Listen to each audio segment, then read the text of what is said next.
la team coiffure. Alors moi, pour ceux qui ne me connaissent pas, c'est Sophia, coiffeuse et blogueuse sur le blog de la coiffure.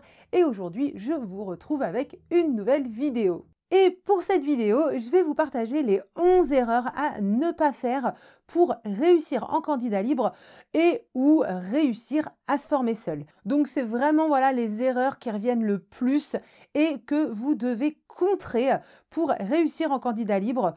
Aussi, même si vous n'êtes pas en candidat libre, vous pouvez avoir certains blocages parmi ces 11 points. Donc, n'hésitez pas à regarder aussi la vidéo, ça pourra vous aider aussi. Juste avant, si vous êtes nouveau sur la chaîne, n'oubliez pas de vous abonner, ça serait dommage de rater des nouvelles vidéos. Et si vous souhaitez faire de la coiffure votre métier, je vous offre le guide, le matériel essentiel et indispensable pour faire de la coiffure, afin de vous aider à acheter du bon matériel coiffure et ce qu'il vous faudra réellement pour votre apprentissage coiffure, mais aussi voilà pour travailler par la suite. C'est juste en bas en lien, vous pouvez le télécharger gratuitement. Maintenant, revenons à notre sujet et voyons tout de suite ensemble les 11 erreurs que vous devez absolument éviter. Erreur numéro 1. La première erreur à ne pas faire est de croire que parce qu'on est seul, en étant en candidat libre, eh bien on a moins de chances de réussir. Eh bien dites-vous que la réussite ne dépend pas des autres, mais de vous-même avant tout. Donc c'est pas parce qu'on est en candidat libre qu'on a moins de chances de réussir. Et l'inverse est également vrai. C'est pas parce qu'on va à l'école qu'on a plus de chances de réussir. Être à l'école n'assure pas la réussite et comme tout le monde le sait, il existe même l'échec scolaire. D'ailleurs, petit exemple, j'ai une amie qui a eu un de ses enfants en échec scolaire total. Et vous savez ce qu'elle a dû faire pour l'aider ? Eh bien, elle a dû le déscolariser une année pour lui faire l'école à la maison. Ça lui a permis de remonter son niveau scolaire et de l'aider considérablement malgré qu'elle n'est absolument pas prof. Et ensuite, quand elle a réinscrit son enfant l'année suivante à l'école, parce que le but voilà, n'était pas de faire l'école à la maison et c'est tout, c'était vraiment, elle n'avait pas le choix, elle l'a juste déscolarisé une année pour vraiment aider son fils. Sinon, il était voilà, complètement en échec scolaire parce qu'il y avait eu des magouilles, enfin des problèmes entre profs absents, etc. Donc pratiquement, je crois, une année entière, il n'avait pas eu de cours, enfin c'était vraiment du n'importe quoi dans sa classe et ils étaient plusieurs à être en échec scolaire à cause voilà, d'un souci de prof en cours d'année. Du coup, voilà, elle l'a réinscrit à l'école l'année suivante et les enseignants étaient tout simplement épatés et l'ont même félicité. Donc, pour vous dire vraiment, arrêtez de vous mettre des idées négatives en idéalisant l'école, d'accord? Parce que cet exemple que je vous ai donné, il est véritablement vrai, j'ai envie de vous dire, et c'est pas du tout un cas isolé, d'accord? Donc, pour vous dire, voilà, oui, on peut avoir le sentiment d'être accompagné à l'école et de ne pas être seul. Et encore, quand j'étais au lycée, perso, voilà, j'avais pas cette sensation d'être accompagnée pour réussir, hein. La majorité des profs sont là pour vous faire leurs cours. Après, tu comprends ou pas, faut avancer dans le programme et faut se débrouiller. C'est juste, on est rassuré car ce sont des profs qui nous délivrent les cours, mais c'est pas non plus un accompagnement où les profs sont hyper derrière nous, hein, pas du tout. Mais voilà, votre chance de réussir ne dépendra absolument pas des profs, ni d'une école, ni de n'importe quelle formation, mais de vous avant tout. C'est clairement à vous de mettre toutes les chances de votre côté pour réussir en faisant tout ce qu'il faut pour. La réussite n'est pas une question de chance, mais d'une succession d'actions qui mènent à la réussite. Je répète, la réussite, c'est une succession d'actions qui mènent à la réussite. Ok ? Perso, pour vous rassurer en même temps, voilà, j'ai réussi le CAP et le BP coiffure du premier coup en étant en candidat libre. Donc même si ça date, j'avais la trouille exactement comme vous hein, quand on est en candidat libre. Mais voilà, c'est pas grave, on fait quand même. Et puis voilà, au final, j'ai réussi du premier coup. Et en regardant les résultats pour mes 2 examens, je me suis rendu compte qu'il y avait énormément d'échecs aux examens coiffure. Et la grande majorité des candidats sont des candidats scolarisés. Donc voilà, oui, c'est possible, on peut réussir en candidat libre et à côté, on peut rater ses examens en étant dans une école. Même si évidemment, je souhaite aussi la réussite aux personnes en école, hein. Mais pour vous faire comprendre que vos chances de réussite dépendent surtout de vous. Erreur 2. La deuxième erreur à ne pas faire pour réussir en candidat libre et qui est un peu à l'opposé de notre première erreur, c'est de penser qu'en candidat libre, c'est facile, c'est tranquille, il n'y a pas grand-chose à faire, c'est cool, il n'y a pas d'école, on n'a pas de compte à rendre, pas grand-chose à préparer et qu'on va réussir facilement ses examens. Eh bien, c'est une grosse erreur, que ce soit en école ou en candidat libre. Un examen, ça se prépare et la pratique, ça se travaille. Et ça se travaille régulièrement pour pouvoir être à l'aise et être assez rapide pour les examens. Donc pour les révisions écrites, on ne découvre pas ces cours au dernier moment non plus. Il y a du boulot, il y a de l'apprentissage réel et concret. Donc on ne passe pas ces examens en candidat libre les mains dans les poches. On prépare ça correctement comme n'importe quel examen si on souhaite le réussir. Donc, ne faites pas l'erreur de vous dire qu'en candidat libre, il faut juste s'inscrire pour passer ses examens et c'est tout. On est tranquille tout le reste de l'année, on est libre, on n'a pas d'école. On est libre, certes, c'est super, on avance à notre rythme et on s'organise selon sa vie perso. Là encore, c'est génial, on adapte complètement à sa vie, donc oui, c'est top, mais on doit bosser et se préparer. Et mieux vous vous préparerez, plus vous prendrez du temps pour vous préparer et plus vous augmenterez vos chances de réussite. Erreur numéro 3. Eh bien, la troisième erreur à ne pas faire, c'est de négliger l'organisation. Et oui, l'organisation, c'est la clé essentielle de votre réussite. Quand on n'organise pas sa vie, on se déborde, on se perd dans tout ce qu'on a à faire et on ne prend pas le temps de faire certaines choses. Et pour réussir dans le candidat libre, clairement, il faut se créer son planning de travail, donc son planning de révision, son planning de pratique pour être sérieux et régulier dans son apprentissage. L'organisation sera donc votre allié dans le chemin de la réussite. Si vous ne vous organisez pas, vous pouvez vous retrouver en ayant perdu 3 mois sans rien faire pour avancer dans votre projet de reconversion coiffure sans vous en rendre compte, ce qui est vraiment dommage. Alors, ne négligez jamais l'organisation qui est un point essentiel et stratégique et faites-vous un emploi du temps sérieux et réaliste que vous suivrez scrupuleusement pour réussir votre reconversion coiffure, vos examens, etc. Car vous devez faire de la place pour votre projet dans votre planning afin de réussir. Erreur 4. La quatrième erreur à ne pas faire, c'est de penser qu'on ne peut pas pratiquer sans école et sans stage et du coup ne pas pratiquer sur modèle réel. Eh bien là, j'ai envie de vous dire que la Terre est remplie d'êtres humains et beaucoup apprécient de se faire coiffer moins cher par des apprentis en coiffure. Donc même sans stage et sans école, rien ne vous empêche de pratiquer. Faut juste être un peu plus débrouillard en candidat libre, sortir de sa zone de confort et se trouver soi-même toutes ces personnes prêtes à se faire coiffer par vous. Ce qui est également très bien comme exercice pour apprendre à se dépatouiller et à ne pas attendre qu'on nous fournisse tout ou sinon on ne fera rien. Donc déposez des annonces partout, sur Internet, sur les réseaux sociaux, sur le Bon Coin, mais aussi chez votre boulanger, dans votre pharmacie, au Resto du Cœur. Oui, les Restos du Cœur, on n'y pense pas assez, mais ça peut aider et faire plaisir aux personnes qui n'ont pas les moyens. Donc, pensez-y. Bref, à vous de bombarder vos annonces partout. Donc, il faut surtout trouver vos premiers modèles. Ensuite, vous aurez moins d'appréhension et ce sera plus facile pour vous de continuer et de trouver facilement d'autres modèles. En général, c'est un petit peu la peur aussi au début, l'appréhension de commencer sur des modèles réels. Mais une fois vos premiers modèles, du coup, ce sera plus facile pour vous de continuer. Et ensuite, vous verrez, le bouche à oreille se mettra aussi en place et les premiers modèles vous ramèneront ensuite leurs amis, les membres de leur famille, etc., etc. Sans parler du fait qu'il y a aussi tout votre entourage, votre famille, vos amis, vos collègues. Bref, vraiment, n'hésitez pas, dites à un maximum de monde que vous êtes en plein apprentissage coiffure, que c'est votre passion et que vous aimez coiffer. Et oui, il faut aussi rassurer les gens en leur montrant votre passion pour que votre côté passionné ressorte plus que votre côté débutant. Et comme ça, vous allez attirer des modèles. Si moi, j'en ai trouvé sans problème à l'époque, vous aussi, vous pouvez en trouver également. Après, on n'attend pas que les gens sonnent à notre porte par miracle. On fait tout pour les trouver.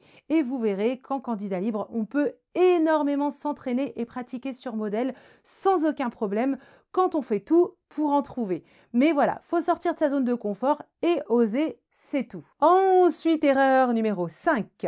Alors, la 5e erreur à ne pas faire est justement de ne pas assez pratiquer. Et oui, c'est pas parce qu'on est libre en candidat libre qu'il faut pratiquer de temps en temps si on en a envie. Vous devez avoir comme objectif de pratiquer un maximum.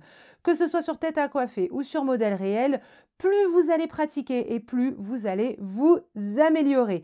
plus vous allez être à l'aise et plus vous allez avoir la main. Et oui, la coiffure est un métier manuel, donc pour maîtriser ce métier, il faut faire bouger ses mains au maximum en pratiquant régulièrement et le plus possible. Et ne surtout pas se reposer sur le côté tranquille en candidat libre où on n'a pas de compte à rendre. Donc c'est vrai, c'est cool ça, mais vous devez vous imposer un maximum de pratique et il faut que vous soyez le plus régulier possible. Donc je vous le répète, plus vous pratiquerez, et plus vous vous améliorez. Erreur 6. La 6e erreur à ne pas faire, c'est de se dire « j'ai pas le temps ». Alors je comprends complètement, hein. On peut avoir des emplois du temps hyper surchargés, plein de choses à faire ou à gérer à côté, mais si vous souhaitez vraiment atteindre vos objectifs, il faudra revoir vos priorités. Alors il y a peut-être un loisir que vous pourriez arrêter le temps de vous former à votre nouveau métier. Est-ce que vous pourriez sinon vous mettre à mi-temps dans votre boulot actuel? Est-ce que vous pouvez vous dégager du temps en vous organisant différemment? En gros, voilà, pour réussir à atteindre votre but, vous devrez trouver une solution pour mettre votre projet dans vos priorités. Et des fois, eh bien, il faut accepter de faire quelques concessions, mais juste pendant une certaine période, le temps d'atteindre votre but. Car voilà, souvent, c'est pas parce qu'on n'a pas le temps, mais c'est plutôt qu'on ne prend pas le temps. Donc voilà, pour réussir ces projets, il faut accepter d'investir de son temps dedans, tout simplement, j'ai envie de vous dire. Donc voilà, acquérir un métier, changer de métier, c'est un réel tournant dans sa vie. C'est pas une lubie, hein, c'est vraiment se préparer à changer une partie de sa vie, car acquérir un métier, ça a un énorme impact dans votre vie par la suite. Donc le but, voilà, c'est de pratiquer ce métier et peut-être arrêter un métier qu'on déteste par la suite. C'est donc un énorme changement, ça aura un réel impact dans votre vie, mais pour ça, eh bien, il va falloir accepter de prendre le temps pour préparer ce projet qui ne va pas se faire en un jour. Donc, quand on n'a pas le temps, eh bien, on doit trouver une solution pour prendre le temps d'y arriver. Moi, là encore, perso, quand j'ai commencé ma reconversion dans la coiffure, la première année où j'ai préparé mon CAP, je me souviens que je ne prenais pas de vacances ni de jours de repos. Je bossais absolument tous les jours en jonglant entre l'apprentissage des cours de coiffure et pour pratiquer un maximum. Donc, je faisais vraiment tout, mais vraiment tout pour pratiquer le plus possible. Après, attention, hein, je ne vous pousse pas au burn-out non plus, hein, mais voilà, faites une véritable place à votre reconversion coiffure si vous souhaitez qu'elle fasse vraiment partie de votre vie. Ensuite, erreur numéro 7. Et la 7e erreur à ne pas faire, eh bien, c'est d'attendre le bon moment. Quand on attend le bon moment, donc le moment parfait pour commencer une chose, eh bien, on peut attendre très longtemps et laisser passer 5 ou 10 ans sans s'en rendre compte. En fait, il n'y a pas de meilleur moment pour commencer. Faut juste se lancer le plus vite possible quand on sait que c'est ce qu'on veut faire et qu'on sait que c'est ce qu'on veut vraiment faire. Donc, si la coiffure vous intéresse, n'attendez pas le meilleur moment. Il peut toujours y avoir un événement qui vous fera reculer votre projet si vous attendez le moment parfait. Donc, si la coiffure vous intéresse, n'attendez pas le meilleur moment. Il peut toujours y avoir un événement qui vous fera reculer votre projet sans cesse si vous attendez le moment parfait. Donc voilà, il faut juste se lancer le plus vite possible à partir du moment qu'on sait ce qu'on veut et qu'on est sûr de soi. Puis j'aime bien la phrase aussi qui dit « le meilleur moment c'était hier » et le deuxième meilleur moment c'est maintenant, pour dire de ne pas attendre et de se lancer rapidement. Erreur 8. La 8e erreur est de penser que l'examen est trop compliqué à passer, difficile à préparer, avec des enfants ou un travail à côté. Du coup, on se démotive en imaginant une montagne qu'on n'arrivera pas à atteindre. Eh bien, il faut savoir que contrairement à un examen comme le bac qu'on doit passer en une fois avec toutes les matières bien casse-bonbon pour l'obtenir, en coiffure, on peut passer son examen en plusieurs temps et ça, c'est juste génial pour les personnes en reconversion avec un emploi du temps compliqué mais qui ont réellement envie de faire de la coiffure leur métier. Du coup, plutôt que de laisser les années passer et votre rêve s'éloigner ou attendre que vos enfants aient 18 ans, ce qui est un peu dommage, eh bien, vous pouvez préparer votre CAP coiffure ou votre BP coiffure en le passant sur plusieurs années.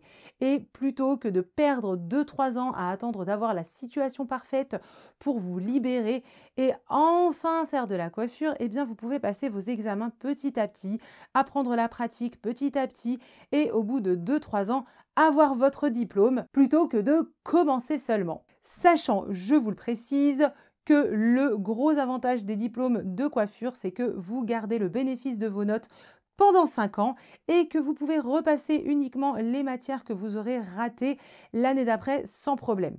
Alors attention, on peut repasser les années d'après, comme je préfère le préciser vite fait, c'est par groupe, d'accord? Des fois, il y a une matière qui ne se dissocie pas d'une autre.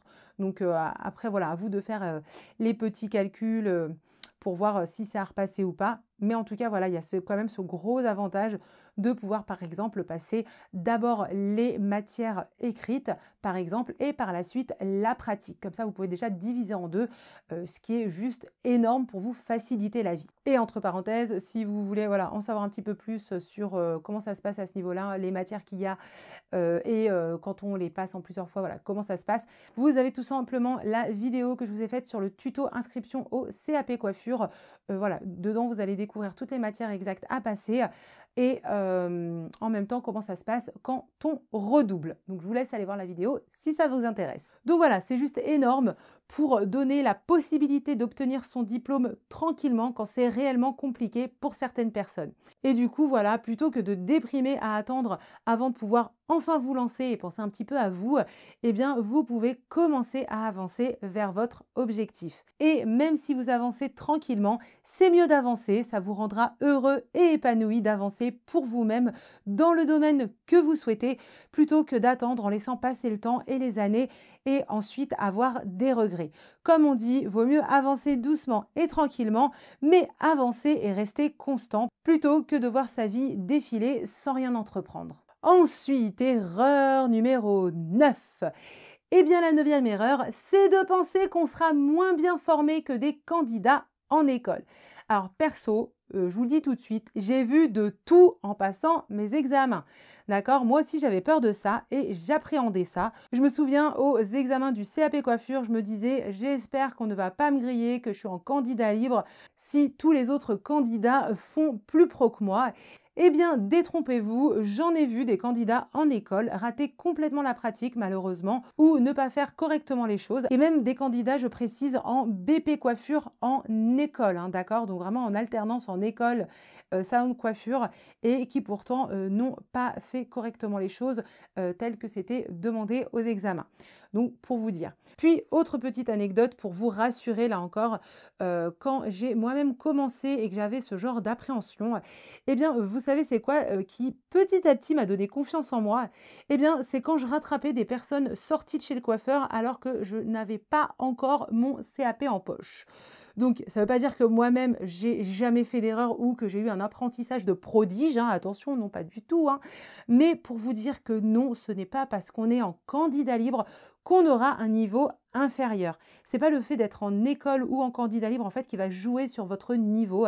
C'est tout simplement votre investissement et votre volonté de progresser. C'est vraiment ça qui vous rendra meilleur de jour en jour. Ensuite, erreur 10.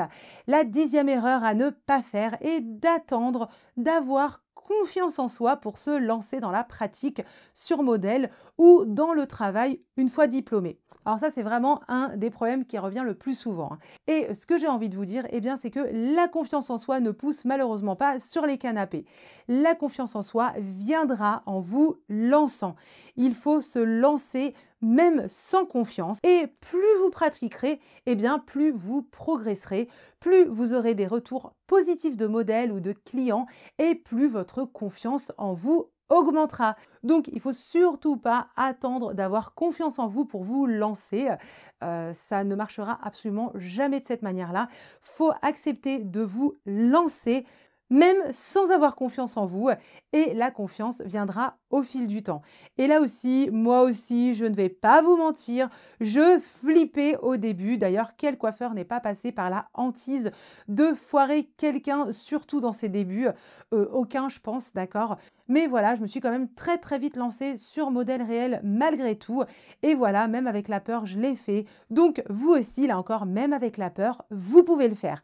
En fait, clairement, faut pas écouter ses peurs, sinon on reste paralysé, on n'avance pas. Donc en gros, ta peur, eh bien tu t'en fiches et tu dis à ta peur, va coucher, je vais le faire quand même. Et vous vous lancez. Erreur numéro 11. Et la 11e et dernière erreur à ne pas faire, c'est penser que la coiffure, c'est cher et que du coup, vous ne pouvez pas y accéder. Y accéder. Et du coup, que vous ne pouvez pas y accéder. Alors oui, la coiffure est un métier qui coûte un peu cher vu que c'est un métier manuel et artisanal où vous êtes vous-même l'artisan. Et bien du coup, voilà, il y a un coût à prévoir pour votre matériel d'artisan et même pour se faire former. Mais ce sont des investissements qui vous permettront de travailler. Donc ce n'est pas un loisir que vous allez préparer, mais un véritable métier. Et même si du bon matériel, c'est assez coûteux, eh bien on peut l'acheter petit à petit. Perso, à l'époque, j'avais investi petit à petit dans le matériel. J'avais acheté en priorité ce qu'il me fallait absolument, puis j'ai investi petit à petit par la suite dans d'autres matériels et dans du meilleur matériel. Par exemple, je me souviens avoir commencé en gardant mon sèche-cheveux perso, donc pas du tout un sèche-cheveux professionnel. D'ailleurs, si je l'éteignais en plein brushing, le truc il mettait un peu de temps à refroidir avant de pouvoir le rallumer. Donc c'est d'ailleurs pour ça que je vous conseille d'avoir un bon sèche-cheveux dès le début, hein. J'avais un peu honte, mais bon voilà, c'était au début de mon apprentissage. Et par la suite, dès que j'ai pu, eh bien, je me suis acheté mon premier vrai sèche-cheveux professionnel. Puis même mon deuxième sèche-cheveux, hein, il n'était pas parfait, mais voilà, il était déjà beaucoup mieux que ma casserole de sèche-cheveux de grande surface de départ. Et après, j'ai encore investi évidemment dans encore d'autres sèche-cheveux. Mais voilà. Ensuite, ce que j'ai envie de vous dire, c'est qu'il faut vraiment faire certaines concessions aussi. Perso, la période où j'ai dû investir dans mon matériel, c'est pas la période où j'ai fait du shopping à gogo ou des restaurants à gogo. Des fois, voilà, il faut faire des choix selon ses priorités. Et moi, eh bien, ma priorité, c'était clairement que la coiffure devienne mon métier. Et je me disais que ce que j'investissais maintenant me rapporterait plus par la suite en travaillant et c'est exactement ce que j'ai fait. Donc voilà, pour vous dire que quand on veut vraiment arriver à son but, on arrive à se débrouiller car on sait que c'est un investissement sérieux et intelligent qui va nous permettre d'acquérir un métier qu'on souhaite vraiment faire. Donc quand on sait ce qu'on veut faire, on fait tout pour le faire, surtout si c'est un métier car il y aura retour sur investissement. Donc voilà pour les 11 erreurs à ne surtout pas faire si vous souhaitez réussir en candidat libre, si vous voulez réussir votre reconversion dans la coiffure. J'espère que ça va vous motiver à ne pas lâcher vos rêves et à tout faire pour les atteindre le plus vite possible et de la meilleure manière. Surtout, donnez-vous les moyens d'atteindre vos buts si ce sont des buts qui vous amènent à la vie que vous souhaitez. Et tiens, dites-moi en commentaire l'erreur ou les erreurs qui vous touchent le plus ou qui sont vos plus gros freins. Et est-ce que vous êtes prêt à trouver une solution pour ça? Dites-moi tout ça en commentaire, ça me fera vraiment plaisir de vous lire. N'oubliez pas également de liker la vidéo et de la partager au maximum. Et je vous dis merci d'avoir regardé la vidéo et à très vite pour de prochains contenus toujours autour de la coiffure.